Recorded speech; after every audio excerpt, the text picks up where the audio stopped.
USA's big game. Roughly, when I look at television and newspapers, I think how difficult it is for people to meet the truth. Everyone says something. Very few pass by what is happening. Maybe not. This is a really interesting situation.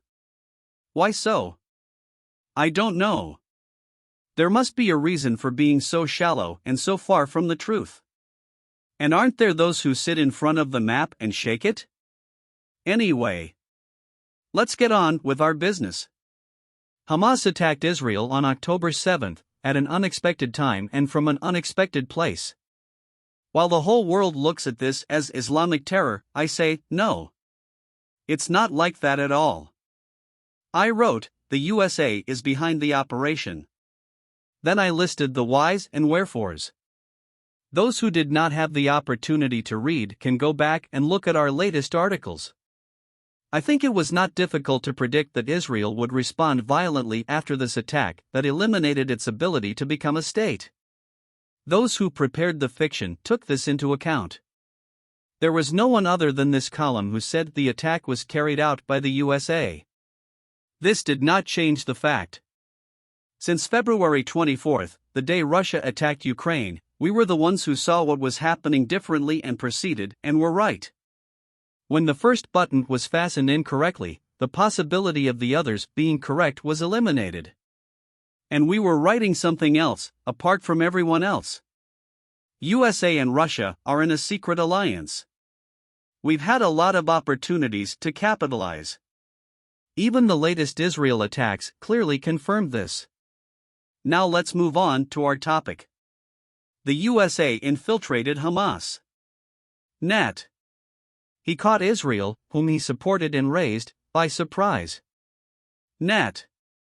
I want to be brief to avoid repetition. Israel was a state that existed with the power of the USA. However, the City of London, the Deep England, which is the center of the mind, also laid the foundation of the foundation. Pei was claiming. For this reason, although this center sometimes stood side by side with the USA, it was in conflict all over the world. Netanyahu was also in the gravitational pull of this center. In other words, he was establishing close relations with London and maintaining direct or indirect relations with China. This was nothing more than London's instructions. That was the trouble. This is the situation that the United States needed to end. The White House was extremely disturbed, especially by the technological flows. There were journeys from the USA to Israel and from there to China. It had to end. The CIA confused Israel first. Netanyahu demanded judicial reform in order to determine his country's position more easily. He wanted to be the sole authority.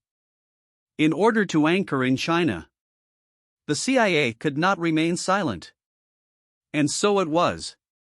The streets are confused. The CIA had started the game in Tel Aviv.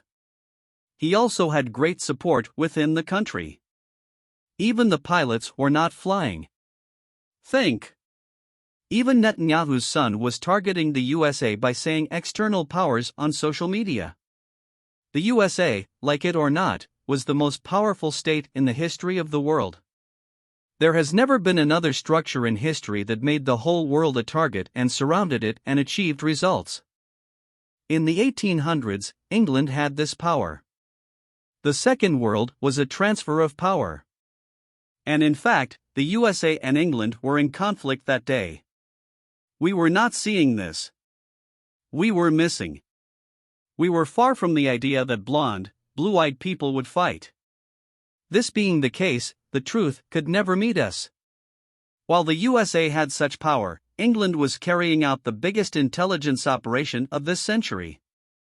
He participated in the wind of enlarging, glorifying, and turning China into a giant, which started with US President Nixon in the 1970s, and at the end of the day, he was getting his way in his own lane.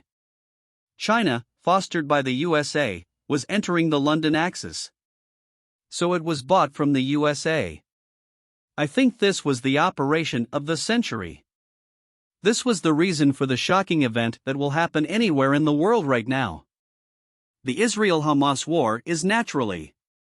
The CIA prepared Hamas and attacked Israel. It shocked Tel Aviv. He made them suffer losses they had never experienced in history. Then they sent Gerald Ford to the Mediterranean so that he wouldn't lose his orbit. On Friday, they ordered the Eisenhower aircraft carrier to enter the Mediterranean. A huge fleet was landing in the Mediterranean. Of course, this was not for Hamas. It was to cut off possible support to Israel, especially from England. The Royal Navy also announced that it will send 2 ships 2 or 3 days after the step taken by the USA. It must be admitted that the greatness of the USA stemmed from its control of the seas, that is, its navy. They were moving forward knowing this. Especially after July 15, Turkey, which turned a new page with England and got very close, announced that it would conduct exercises in the eastern Mediterranean between 16 to 20 October 2023 and sent its navy to the hot region. This is more than telling the USA, you can't move horses as you wish. It was nothing else. So it was an official warning. On the other hand, USS Gerald R. Ford's passing very close to the Turkish drilling ship Abdülhamid Han was also a step that should be taken into consideration. If the course did not change, it was certain that we would come to the brink of conflict with the USA. USA hit Israel using Hamas. Afterwards, Israel fell away from China, the Arab world and Turkey. The USA would like to see 5 birds on the branch when throwing a stone. It was happening. The rhythm of the region was being disrupted. The dynamics were shaking. By the end of the day, Tel Aviv was breaking away from Beijing. The USA was getting what it wanted. We would see Biden in Tel Aviv soon. As I was finishing my article last week, I said, there will be an attack in the USA soon. I finished by saying, Washington will respond to this. In the USA, a 71-year-old maniac named Joseph M. Chuba killed a 6-year-old Muslim child with 27 stab wounds. This was an MI6 operation. Now the CIA would give a bigger response. It would hurt either in England or in a country acting with England. However, in the first round, he was getting what he wanted, separating Israel from China and the City of London. Deep London would now try to escalate the war by trying to keep the USA busy in the region so that it would not be China's turn. Since the USA knew this, it would respond to every move from the heart of London. The Pentagon was the mastermind of this. There was no development that Russia did not know about. Deep USA was going hand in hand with Deep Russia. Just like in northern Syria. The week has just begun. There is so much to write. But first, let's know the sides so that we can understand who is fighting with whom. No one can stay out of this balance. You can read the inside, outside and region only through this template. Others are junk. You don't need to waste time. Just wait. There will be incredible developments.